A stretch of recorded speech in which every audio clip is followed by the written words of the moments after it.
All right. Well, good afternoon, everyone, and welcome to today's Book of Mormon Conversation. My name is Chris Eastland, and I'm a board member of the John A. Widtsoe Foundation. And we're pleased to be partnering with the Neal A. Maxwell Institute to sponsor these weekly discussions with the authors in the series of essays, The Book of Mormon, Brief Theological Introductions. Joining us today is Mark Wrathall, who wrote an absolutely fascinating volume covering the second half of the Book of Alma. And since this book is still in pre-publication, I'm one of the lucky few who've had the opportunity to read an advanced copy. And I'm very much looking forward to the discussion with Mark this afternoon and giving all of you who have not had that same sneak preview that I got some insight into the topics that he covers in the book. Mark is a professor of philosophy at the University of Oxford and a fellow and tutor in philosophy at Corpus Christi College. He's previously taught at both UC Riverside and at BYU.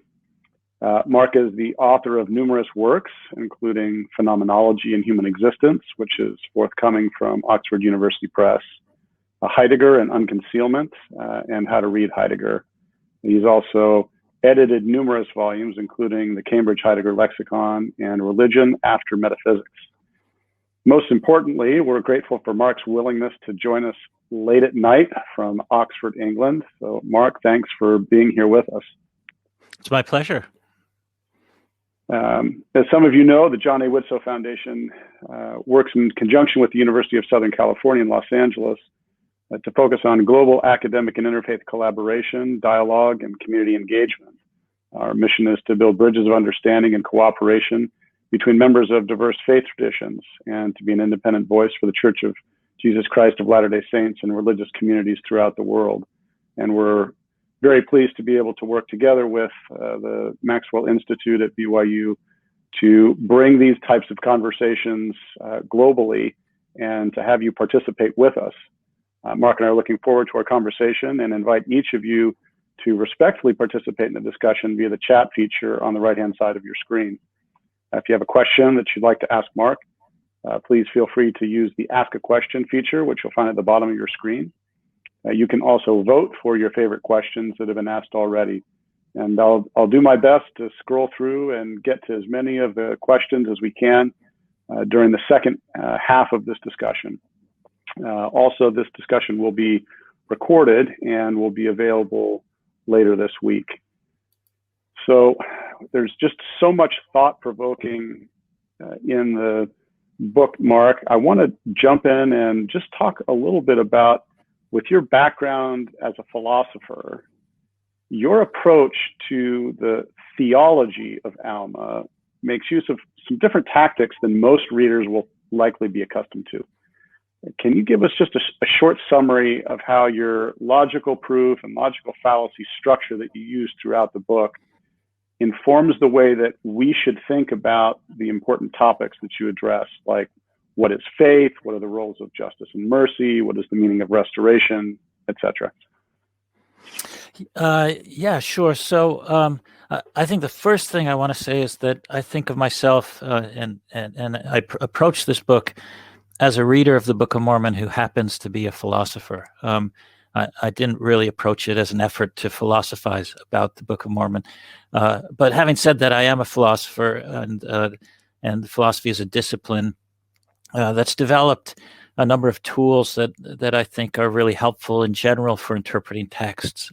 So for one thing, philosophers spend a lot of time examining concepts and the meaning of words and trying to come up with a clear, precise definition of terms and the concepts that we use. Another thing that philosophers spend a lot of time working on is training themselves to identify the background assumptions and presuppositions that color the way we understand texts and think about them. Now, I know that members of the Church of Jesus Christ are squeamish about mingling scriptures with the philosophies of men, as you sometimes still hear, and so I try to be sensitive to that. I think the reality is we're always mingling scriptures with the philosophies of men. We can't help do that. Each of us brings background assumptions that we've picked up from the culture around us, from our parents and teachers and our professions and politics, and all of those things affect our sensibilities. They're all philosophies of men. They all inflect the way we think about scriptures. What philosophy allows you to do is identify those philosophical background assumptions. And so part of what I was trying to do in the book is to tease out the ways that tease out some of the things that we often bring to the book that block our ability to understand what Alma and the authors of the Book of Mormon actually were trying to say and trying to communicate to us. And now you asked specifically about logic, so let me quickly say something about that. I think it's really important to know when logical criticism is appropriate and when it's not. There are some things that allow of logical proof and some things that don't. And Aristotle, one of the great founders of the philosophical tradition, always emphasized that you shouldn't demand more exactness than a subject matter will allow you to impose on it. But having said that, one place where logic is absolutely called for is in evaluating rational arguments. And if you take Korihor, for instance, this is a guy who prided himself on his rationality, and he looked down on members of the Church of God because he said they had frenzied and deranged minds. They weren't capable of rationally thinking about God and religion, and he taught his argument as if it were a rational argument. So in that case, I think the right response is to test his arguments logically, to bring to bear all the tools of logical analysis that philosophers have worked on for millennia. And so I do that in the book, and in places where it's appropriate, I try to point that out. But I also think there are times where it's not appropriate, and I hope I succeeded in restraining myself when logical proofs weren't really necessary or helpful. No, I think you certainly did. And as I went through it, I found myself reading through the various proofs and saying, I do that, but I don't necessarily recognize that I do that just in my pattern of thinking. And we all do that from the time we grow up. We're taught how to think logically, right? But then you tap into something that's beyond the logic. So maybe we can jump into the first real meaty topic that you delve into in the book, which is this idea of faith. And obviously, one of the big exposés on this is in Alma chapter 32, which we'll get to in a second. But I think most Latter-day Saints will be somewhat familiar with the idea of faith as being a principle of action, right? That harkens back to Joseph Smith and the lectures on faith and the rest of that. But you really take it a step further and you say it's not just a principle of action, but it's a principle that affects our attitudes. It affects our motivations. Talk a little bit about that, and then in particular, how you draw the distinction between faith being an end in and of itself and not just simply part of a continuum that includes belief and knowledge. I think that's a really kind of a core principle in the book. Yeah, good. So I think that Alma does not think of faith as a kind of belief, and he doesn't think of it as being on the continuum from belief to knowledge. So when we talk about belief, we think of an intellectual attitude, a cognitive attitude that's inferior to knowledge, right? It's not as well secured as knowledge is. And so if you think of religious faith as a kind of belief, it always looks faulty because it's not knowledge. And I think thinking of belief thinking of faith in terms of belief in subtle ways that we don't always recognize orients us toward trying to discover the kind of support that's appropriate for knowledge. So when Joseph Smith says faith is a principle of action, you could hear that as saying beliefs are important to actions. And that's often the case. But I think there's something else going on here. I think what they're trying to say is that faith is what I call in the book a practical stance. And I spent time trying to show that Alma understands faith not as a kind of belief, but as a readiness to act in the world. And you almost set it up on sort of a parallel track, right? You have people who can have a certain belief or a certain set of beliefs that may inform their actions only to a point, and that their goal then becomes knowledge, right? Whereas for faith, the goal is not necessarily to have what, let's use Alma's words, a perfect knowledge. That's not really what he's trying to get his listeners to achieve. Is that right? Yeah, absolutely. I think that's absolutely right. So we're familiar with practical stances. We're intimately familiar with them. We just don't think about them much. So I'm talking about things like think about something you're really skillful at, something that you're really good at that involves action. So it could be driving a car, it could be baking bread, it could be eating with a knife and a fork, or eating with chopsticks, or it could be playing basketball. Each one of those activities that we get really good at draws on a set of dispositions and abilities to see and perceive things, and a kind of bodily stance of readiness to respond in appropriate ways. So if you're a good basketball player, the moment you step on the court, you're poised for action in a distinctive way, and you start seeing things that other people can't see. So if you watch LeBron James, he picks out passes that other people, it never even occurs to them that there's a pass there to be made. So he has a kind of perceptual capacity and expertise that people don't have. A good basketball player feels emotionally connected to certain things. So they want to get the ball and they want to score a basket. And of course, their body is ready to respond. So they don't have to think about it. When the situation calls for it, the hand goes up to block a passing lane, or they shift to the balls of their feet to get ready to lunge at a ball and try and steal it, right? And that whole package of perceptual capacities and feelings and emotional attitudes and bodily skills, all of that is what I call a practical stance.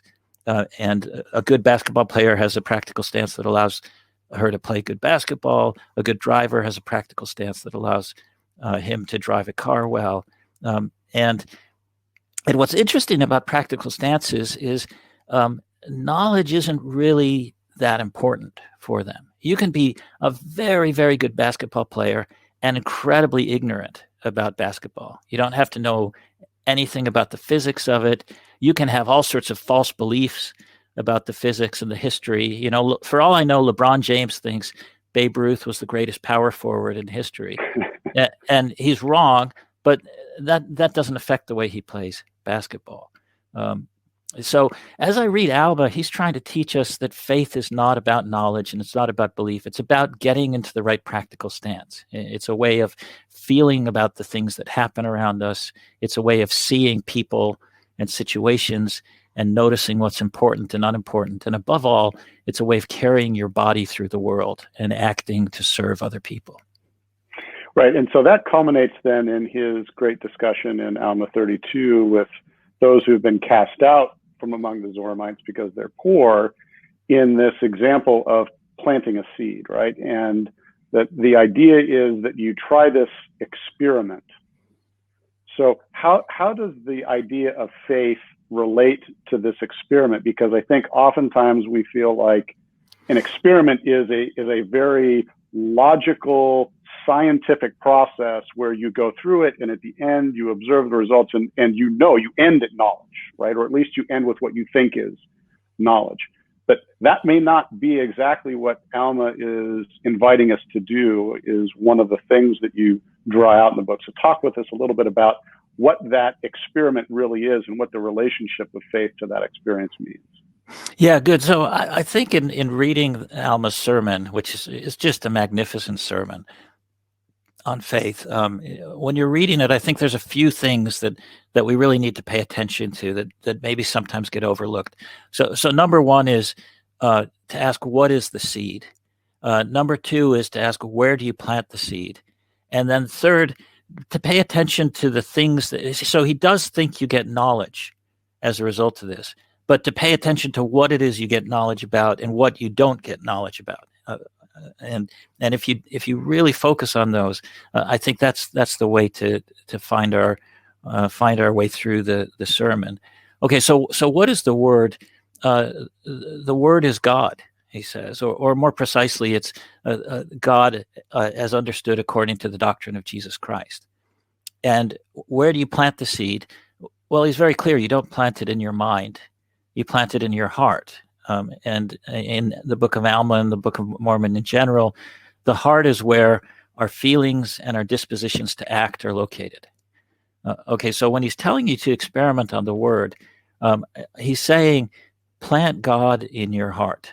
Or at least, Alma kind of backs off. He says, at least some portion of the word.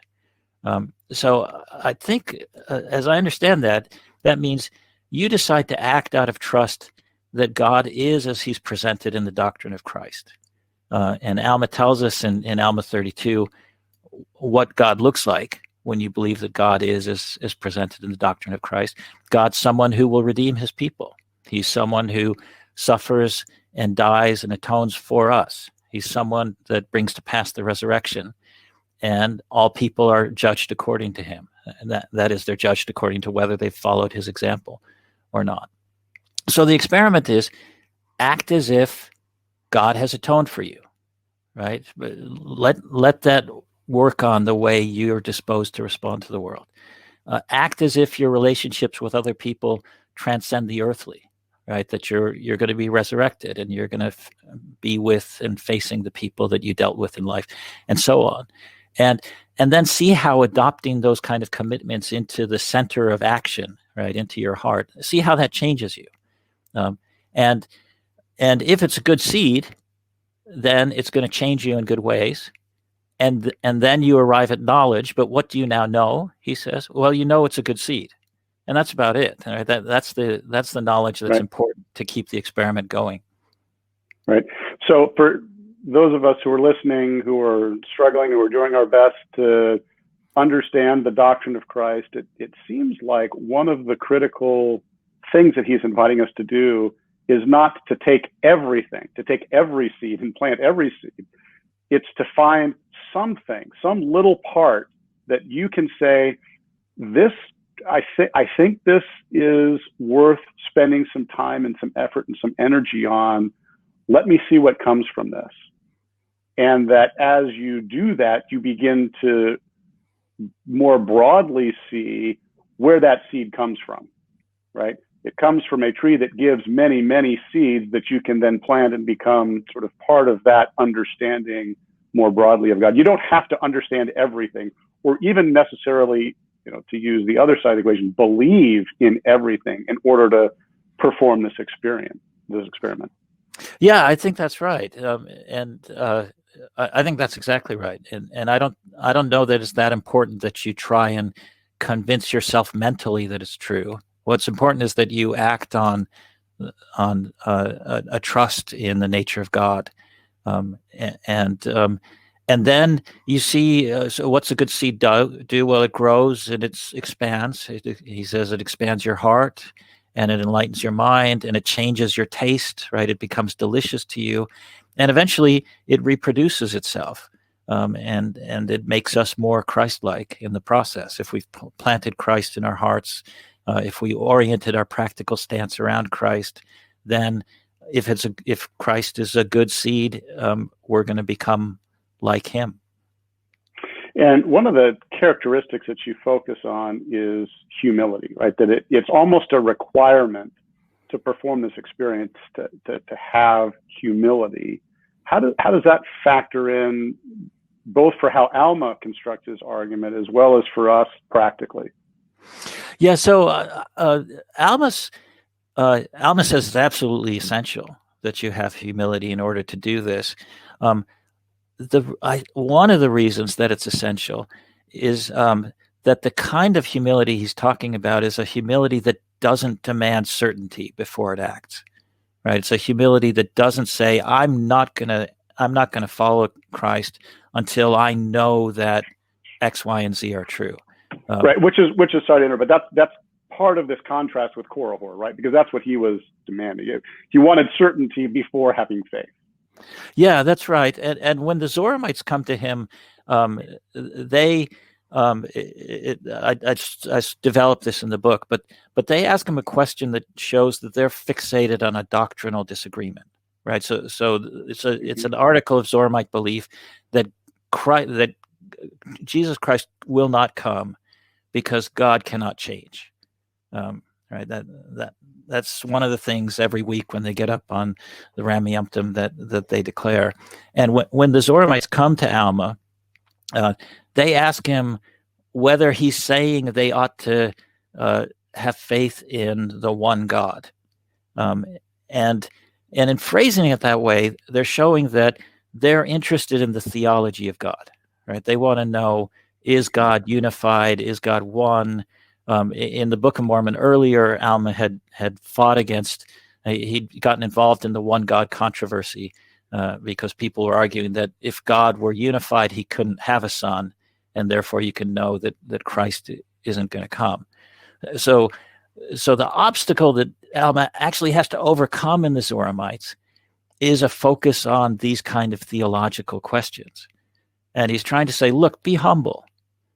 Don't demand... and he never resolves that theological dispute. He doesn't even address it with the Zoramites. He says, "Humble yourself.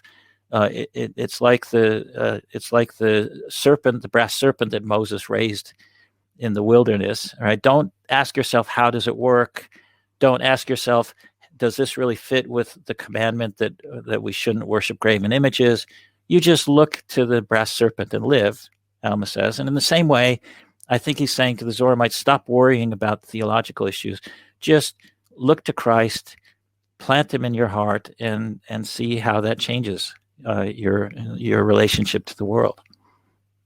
Yeah, so that's a great segue into the next couple topics I wanted to chat with you about. So he has this experience with Korihor, and then he has the experience with the Zoramites and teaching them. And then he spends some time and talks with his sons, and in particular, we'll focus on the time where he's talking with Korihor, who appears to have some real troubling questions in his mind.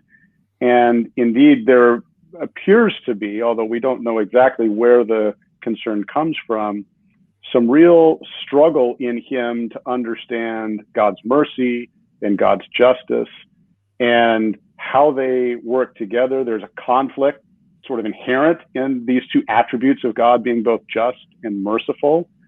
And I think oftentimes as humans, and certainly as members of the church, we have this maybe innate desire to try to resolve these theological conflicts, these doctrinal conflicts. We don't like the feeling of there being conflict, and so we want to figure out, how do we dispose of that?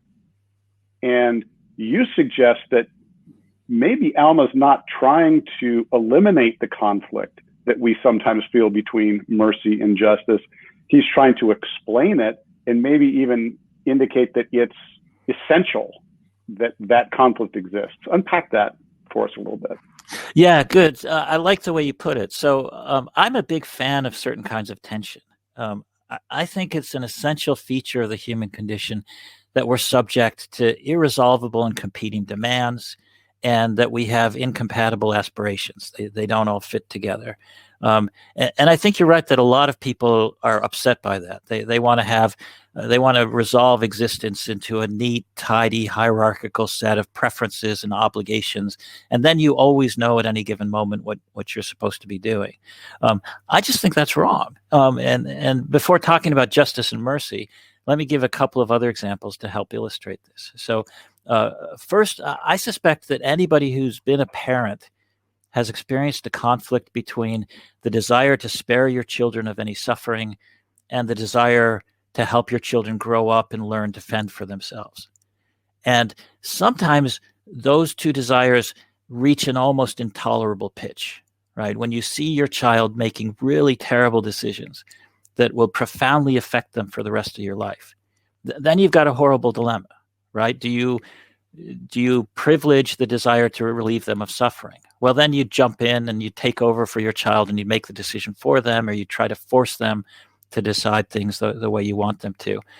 But if it's a really important decision and you do that, you might irreparably harm your relationship to your child.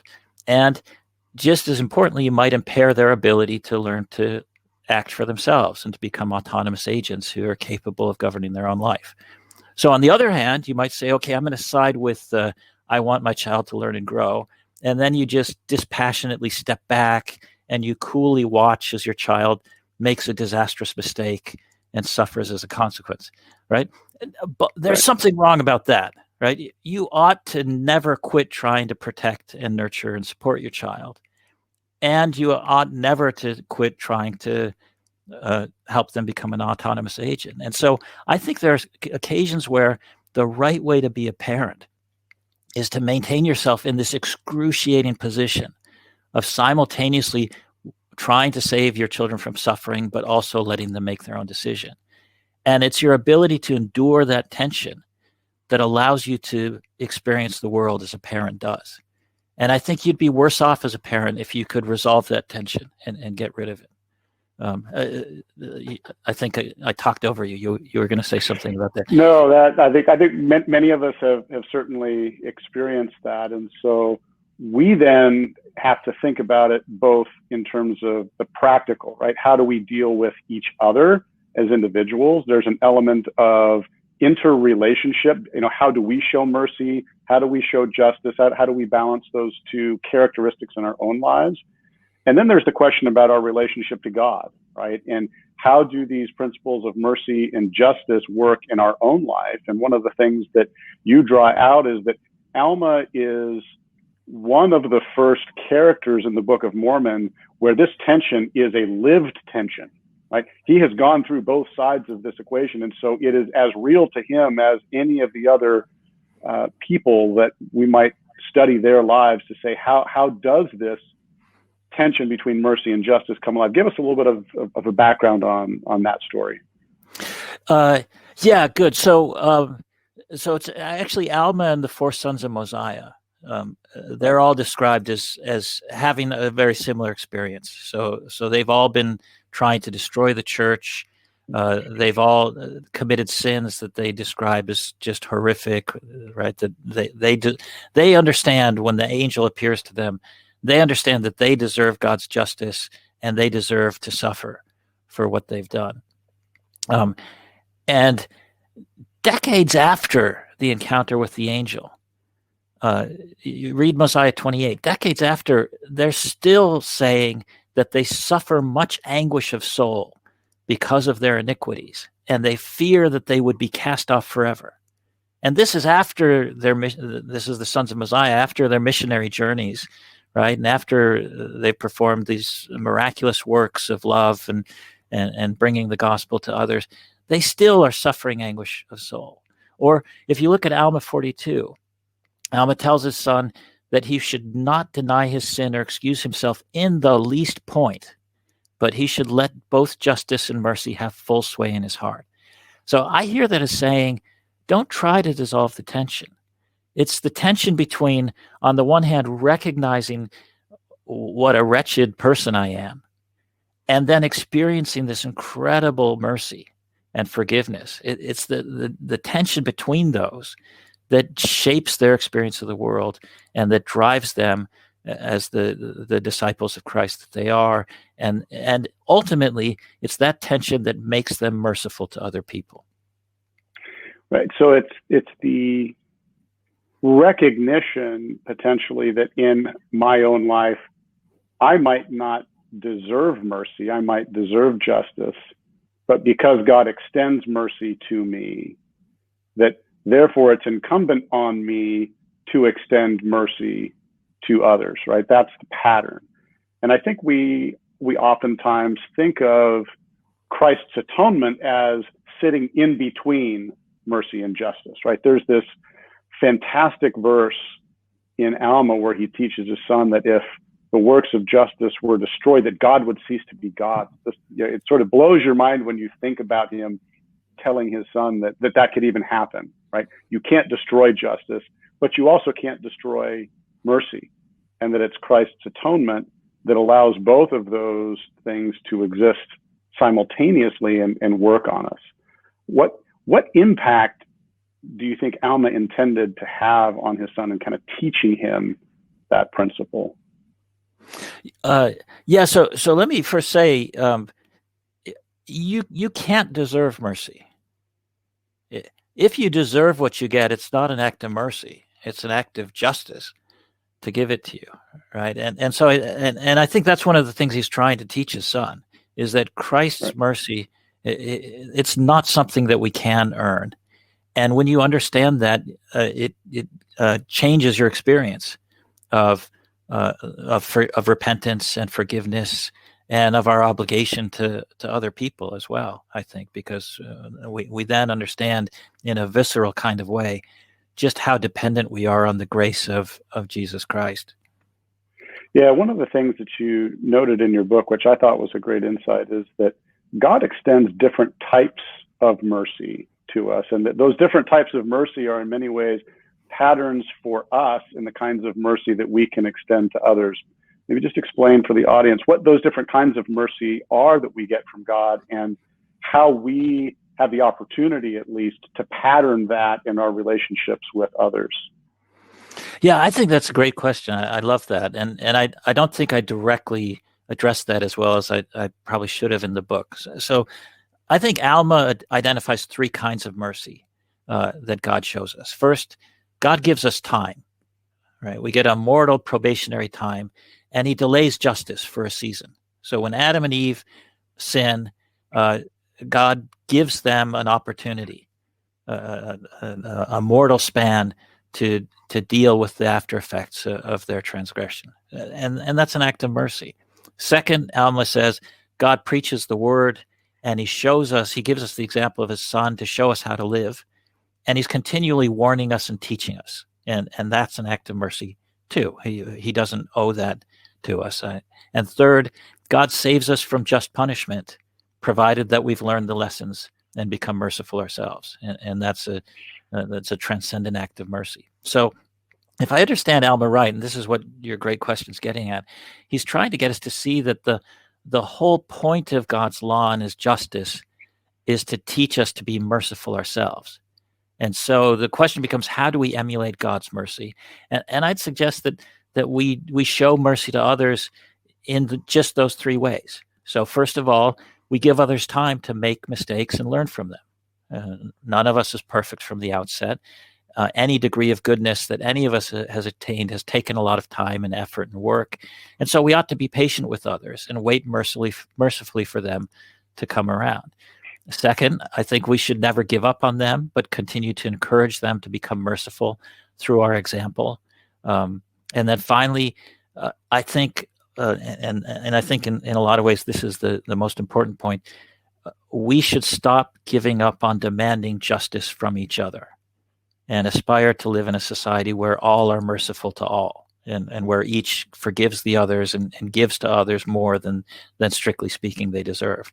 And I think until we, as a race, can arrive to that kind of degree of mercy, the human condition is, as a result of our transgression, is really hopeless. Right? All of us deserve punishment in order to set right the things that we've done. Yeah. So we started this portion of the discussion with the setup that there's a natural tension between justice and mercy. And I think at the end, it seems that rather than resolving that tension in favor of one or the other universally, that ultimately it's our choice, right? And that as we individually and collectively choose mercy, we haven't defeated justice, right? We haven't made the work of justice inapplicable. What we've done is just chosen the better end, right? And I think that's the point that Alma is trying to make. Yeah, I think that's right. And I think that justice is, if we all became merciful with each other, I think justice would be satisfied in the sense that we've created a situation that's better than a state of justice, right? A state of justice is everybody just gets exactly what they deserve. And if we could all be merciful with each other, we've got something better than that. Everybody's getting more than they deserve. And at that point, justice has no grounds to complain anymore if, strictly speaking, justice isn't being done. I think That's what Alma's trying to get us to recognize. Yeah, we all sometimes want everyone else to get what they deserve, just not us, right? Right. I think that's probably inherent in some of these. Well, look, we've got a couple questions from the audience that I wanted to get to, and we can take the first one, which is, Korihor is quite an interesting character, and his encounter with Alma is remarkable. What makes his argument irrational? I think you do a really good job kind of going bit by bit through Korihor's logic and where the gaps are in his logic. Take us through that briefly so we get a sense of how you can break down his argument. Yeah, good. So Korihor's fundamental premise, his entire argument hangs on the premise that you can only know what you can see. You can only know what you can experience yourself. And if you give him that presupposition, then he's got an argument against the doctrine of the coming of Christ.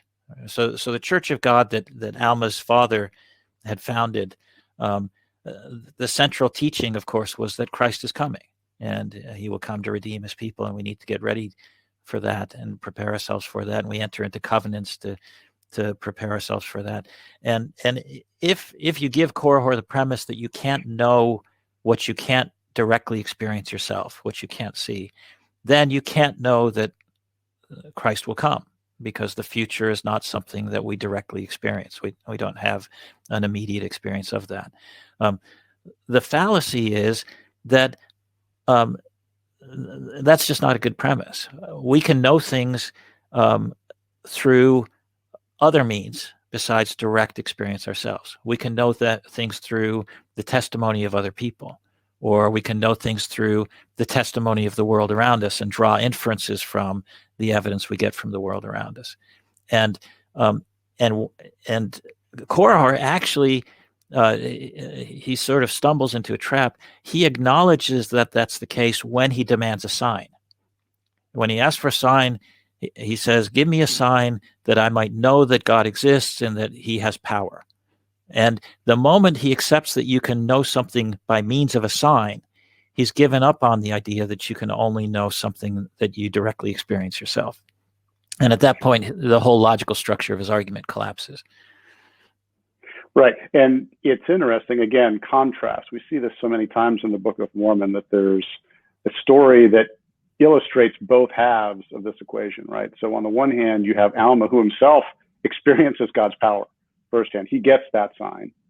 And then you have Korihor. He wasn't necessarily seeking for it at the time. And then you get Korihor, who is seeking after the sign and experiences it. And in each case, it's in effect a testimony of that which is not seen, right? Which Alma also talks about. And so it's I think a particularly interesting contrast. How might we fall into this trap of seeking a sign?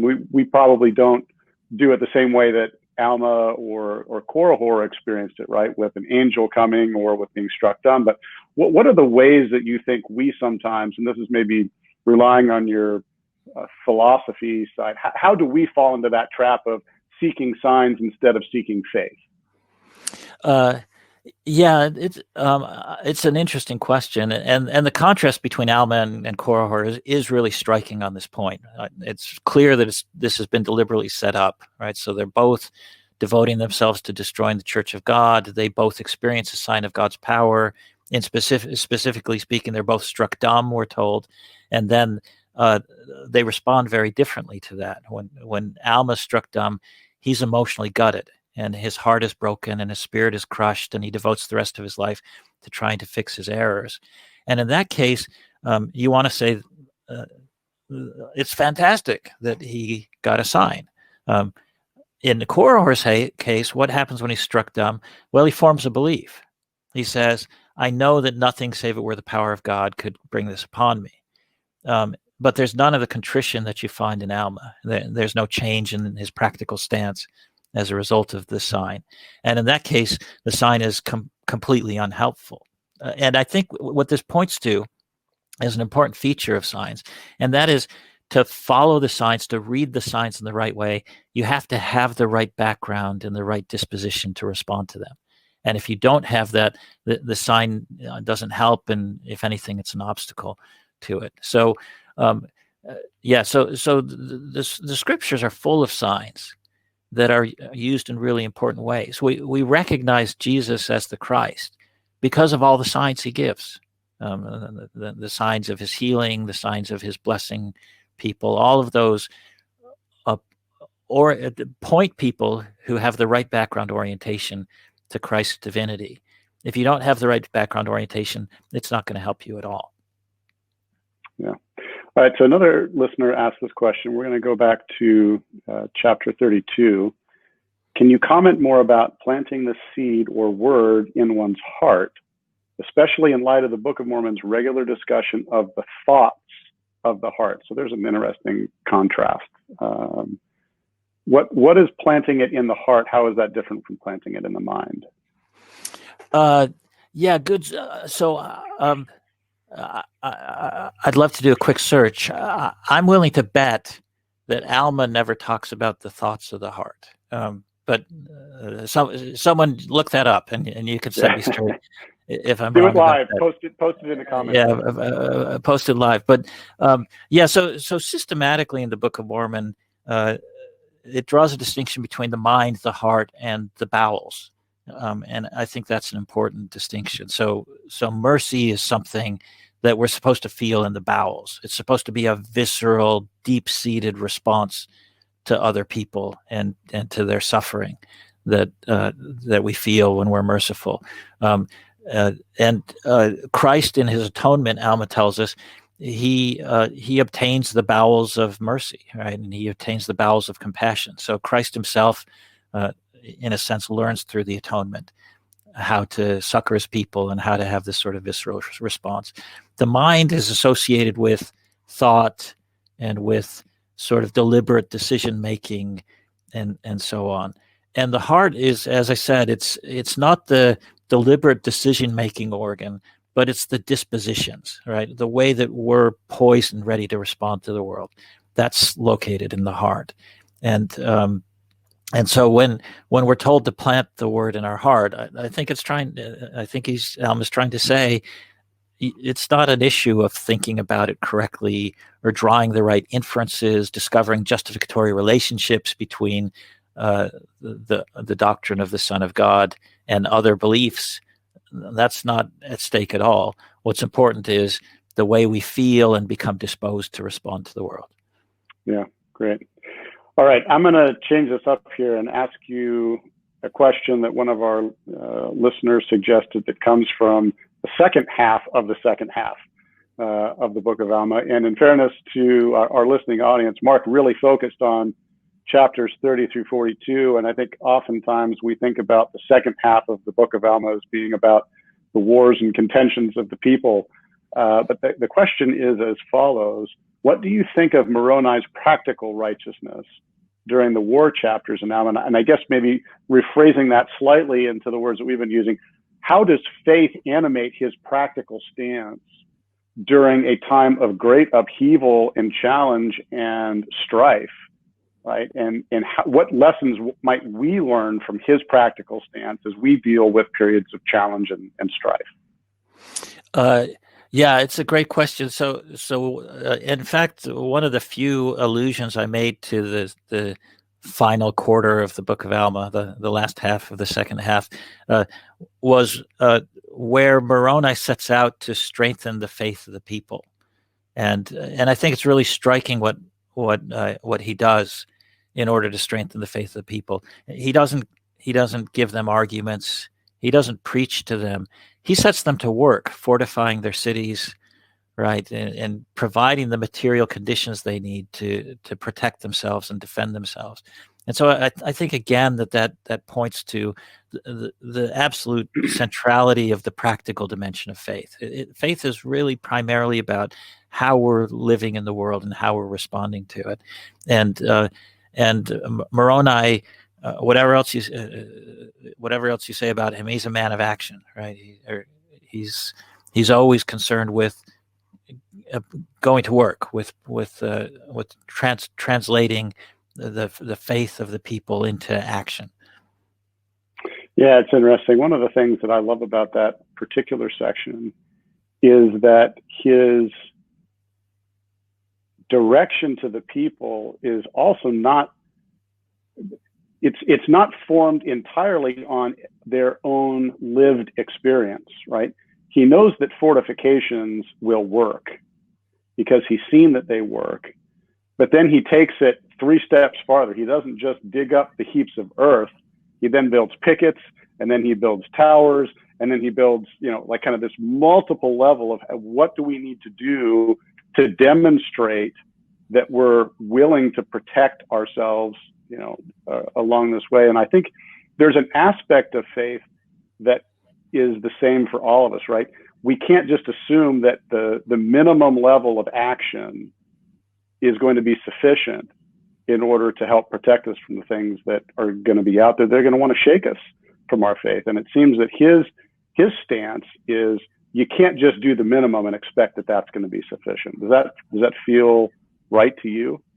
Yeah, I think that's right. And I also think it's important to recognize that, so if you think of faith as a practical stance, then it's much easier to see that faith requires the right material conditions to sustain it, and especially when you're weak in the faith. So again, let's take an example of another practical stance, something like riding a bike. When you're learning to ride a bike, training wheels can be really important, right? They help you acquire the skills and the dispositions you need and the ability to balance yourself that will allow you to eventually get rid of the training wheels.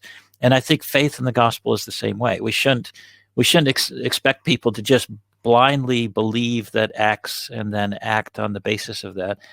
We need to build them up, and we need to scaffold them, and we need to help them ease their way into learning to live in the world in a Christ-like fashion. Excellent. I'm scanning through on the chat side some of our friends who are doing a good job at pulling up thoughts. So we read, Ezra believed that Alma and Amulek knew the thoughts and intents of his heart. My sense is that's probably a little bit more editorializing by Mormon maybe than Alma's description of what was happening there, but I'll let you respond to that one. Well, yeah, the phrase "thoughts and intents" is interesting as well. So yeah. Is that is intents something other than the kind of thoughts that the heart has, or is that the form that the thoughts of the heart takes? Is that we have these sort of immediate intents to do things? So what Zeezerum's upset about is that they see where he's going, right? They know what he's trying to do with the line of questioning, and so I think there again that's tying in an interesting way, tying the heart to a practical disposition to act and respond to situations. Yeah, excellent. We've got a few more minutes. I think we caught most of the questions that have come up from the audience. If anyone else has a question that you'd like to ask, why don't you go ahead and type it in here. While we're doing it, I think we all are curious to know a little bit, and Mark and I talked just before we started about that gentleman over your shoulder who's watching over the proceedings. Give us a little bit of a background on him. That's the Reverend Phil Potts. He was a student at this college where I teach, and went on to an illustrious career in the Church of England as a bishop and as a public figure, a member of Parliament. And I love the portrait because you can read from his expression what his disposition was for the world. He was notoriously sharp-tongued and harsh on people, and put more fear into the hearts of people, contemporaries said, than Satan himself ever did. But he sits there and he keeps an eye on me, and he keeps an eye on my students when they come for tutorials, and makes sure that we're not miscreants, that we're doing just what we ought to be doing. Wonderful. Give us just a little bit of a background on what it's like to be a person of faith in Oxford, England, and the environment there. Obviously an institution that's been around for longer than our country in the United States, and longer than many countries. We'd love to just get a little bit of insight into what it's like to be a professor there. Well, of course, we've got a nearly 1,000-year history of religious thought at Oxford. It was founded originally for training in religion and theology. All the older colleges and most colleges have a chapel.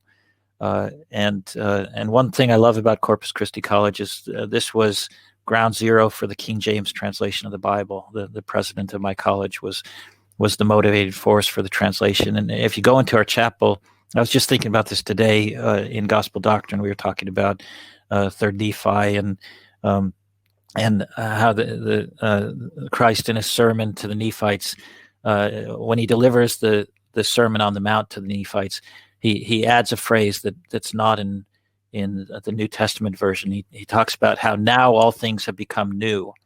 And I think he's referring to the covenant that God has with his children. It's the old covenant is fulfilled, and now the whole world is being opened up by a new covenant. And when I go into the chapel here across the quad, you can go in there, and we've got monuments to two of the most important figures in the King James translation of the Bible, John Reynolds, who was the president of the college, and he's holding an Old Testament, and it's bound and it's shut closed. And directly across from him in the chapel is a monument to John Spencer, who was one of the people leading a group translating the New Testament, and he's got his New Testament open in front of him. And so every time you walk into the chapel, you see this visual reminder that we're operating under the new covenant that Christ brought to the world. Yeah, wonderful. We've got a sidebar question from one of our listeners. It says, Alma talks about planting the seed. Does he give us instructions on how to exercise faith once it's planted? And I think you've talked a little bit already about taking practical steps, right, that sort of correspond to that practical stance. What might some of those practical steps be that we could take if we have, exercised a particle of faith to rely on some aspect of the gospel that we don't know, maybe we don't even believe it necessarily, but we're willing to do something? What are some practical steps that we might take? So in the book of Alma, it's interesting that Alma doesn't address that squarely. The Zoramites send a representative to ask some follow-up questions. Right, the whole sermon starts when they ask, "We've been kicked out of our synagogue. What do we do?" And then they ask follow-up questions. And one of the follow-up questions has to do with how do we do this? How do we plant the seed? Alma doesn't say a lot, but Amulek does. Amulek takes that question up, and if you read the next chapter where Alma sits down and Amulek gets up, he talks about the importance of constant prayer, praying over everything, constantly being mindful of our relationship to God and the blessings that we receive from him and our hopes. And then he talks about the importance of kindness and mercy and charity to other people. So those are examples. But I would say, as we're deciding for ourselves how to make this experiment, I think that's a personal decision we make, and a lot has to do with which portion of the word you plant first. So as I reflect on it, one portion of the word is that Christ has redeemed us not just from sin but from death, and I think if you plant that word in your heart, then you start to see relationships to other people differently than you do if you believe that we all end at death, that all human bonds are severed at that point. And if you plant that bit of the word in your heart, you start to view the people you love as demanding a different kind of intimacy, a different kind of vulnerability. Right? You view them as people that you're potentially eternally bound to, and I think that can't help, if you really take that to heart, that can't help but change the way you interact with other people. So that's just one example. But yeah, so maybe in summary, whatever the substance of that particular seed might be, whatever aspect of the gospel or the doctrine of Christ that you might begin this experiment on, that you're going to take whatever action you think most closely relates to the assumption that it's true. And while you may not gain a perfect knowledge, nor does Alma suggest that you would gain a perfect knowledge, what you would expect to see if it's a good seed is the joy that comes from taking that course of action, right? And that's most often manifest not only in your own life, but in the relationships that you have with others, as the joy is manifest through that course of action. Yeah, that's right. And Alma, he's got a really curious turn of phrase. I don't remember exactly how it goes, but as the seed starts to grow, you receive light, and the light begins to become delicious to you.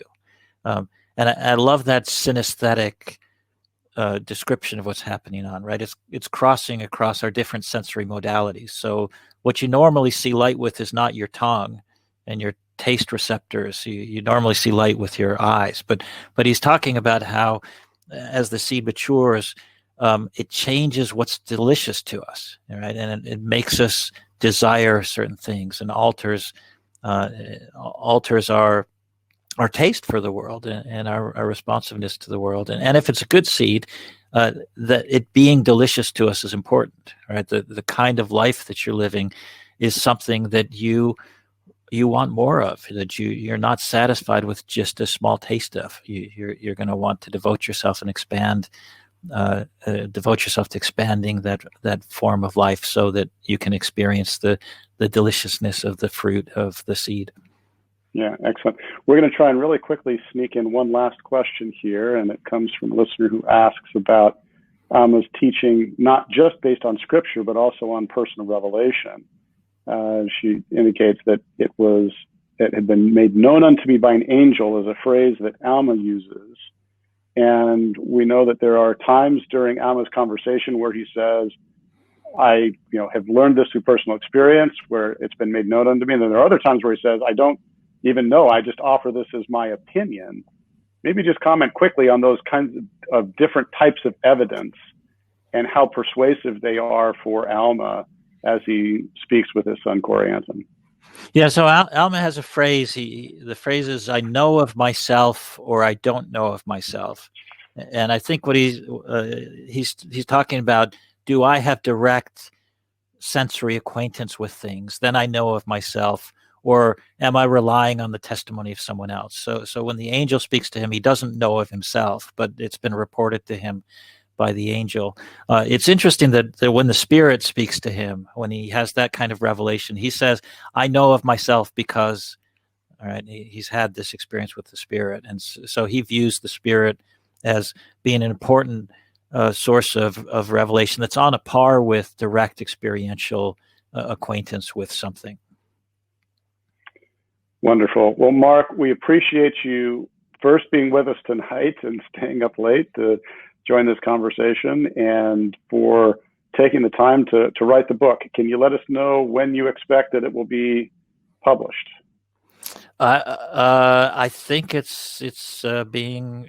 My understanding is it's being printed now. Everything's done. All the proofs have been corrected, and the design is complete. And I think it just needs to be physically printed up and distributed. All right, so imminently. So everyone keep an eye out for Alma 30 to 63, a brief theological introduction. Thank you so much, Mark, and thanks to all the rest of you for joining us this afternoon, or for those in England this evening, and for your participation, for your wonderful questions. Replay of this session will be available on the Widtsoe Foundation YouTube channel later this week.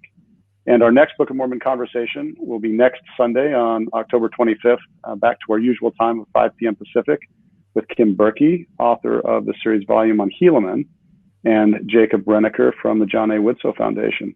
So thank you once again, everyone, for joining us, and we'll see you hopefully next week.